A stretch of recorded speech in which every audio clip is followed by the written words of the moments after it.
ప్రతి ఒక్కడికి వడ్డీతో సహా చక్ర వడ్డీ చెల్లిస్తాం.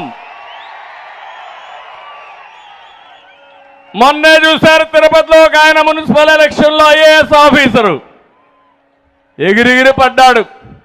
20,000 దొంగ ఓట్లు రిజిస్టర్ చేశాడు. ఈరోజు ఎలక్షన్ కమిషను అతన్ని సస్పెండ్ చేశారు. అయిపోయింది ఆయన పని.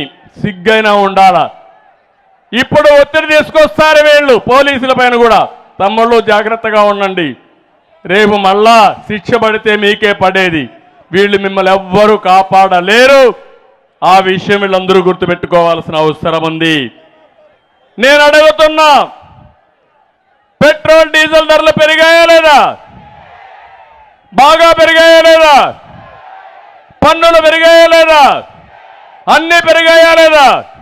దీనివల్ల మీరు నష్టపోయారు, అవునా కాదా? అందరూ నష్టపోయారు. ఒక వర్గం కాదు. ఒక చిన్న కిళ్ళి కొట్టు పెట్టుకున్న వ్యక్తి, ఒక కూలి పని చేసుకునే వ్యక్తి, ఒక రైతు ఎవరైనా బాగున్నారా అని మిమ్మల్ని అడుగుతున్నా. గిట్టుబాటు ధర వచ్చిందా అని మిమ్మల్ని అడుగుతున్నా. మీ పంట కొన్నారా అని మిమ్మల్ని అడుగుతున్నా. సకాలం నీళ్ళు ఇచ్చారా అని మిమ్మల్ని అడుగుతున్నా. 1-2 సమస్యలు కదా, అన్ని సమస్యలే. ఇలాంటివన్నీ చేసి అందరూ నష్టపోయారు. అందుకే ఒక్కసారి మీరు ఆలోచించండి. చెత్త మీద కూడా పన్నేసిన చెత్త ముఖ్యమంత్రి, పనికి మారిన ముఖ్యమంత్రి, చరిత్రలో ఎప్పుడూ చూడని పిచ్చి తుగ్లక్ ఈ జగన్మోహన్ రెడ్డి. ఇంటి పన్ను పెంచారు, కరెంటు ఛార్జీలు పెంచారు, మద్యం రేట్లు పెంచారు, ఆర్టీసీ రేట్లు పెంచారు. అన్నీ పెంచి మీకు 10 రూపాయలు ఇచ్చి 100 రూపాయలు దోచేసుకుంటున్నారు. ఇది దోపిడీ ప్రభుత్వం తప్ప ఇంకోటి కాదని చెప్పి నేను మీకు తెలియజేస్తున్నా. ఇంకో పక్కన పన్నులు కానీ, పెరిగిన ధరలు కానీ 4 ఏళ్లలో ఒక్కొక్క కుటుంబం పైన 4 నుంచి 6 లక్షల రూపాయలు అదనంగా భారం పడే పరిస్థితి తీసుకొచ్చారు.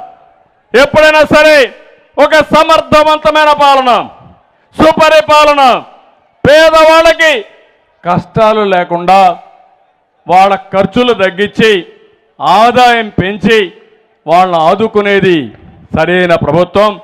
ఇది పేదల ప్రభుత్వం కాదు, ఇది పేదల రక్తం తాగే ప్రభుత్వం. ఇది ఇంకో పక్కన నేను ఆ రోజు చెప్పాను, ఊరూరు చెప్పాను, ఈ జగన్మోహన్ రెడ్డి వస్తే పోలవరం ఆగిపోతుందని, అమరావతి నిలిచిపోతుందని చెప్పానా లేదా అని మిమ్మల్ని అడుగుతున్నా.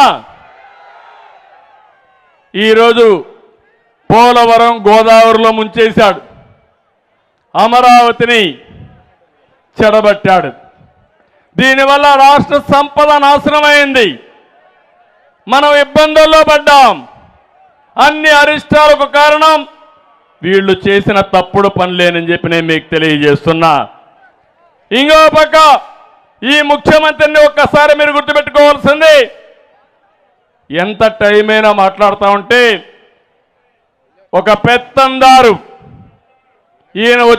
ఆయన నోటి నుంచి వచ్చే మాటలన్నీ పేదల గురించి మాట్లాడే పరిస్థితి వచ్చాడు. నేను ఒక విషయం మీరు గుర్తుపెట్టుకోమంటున్నాను.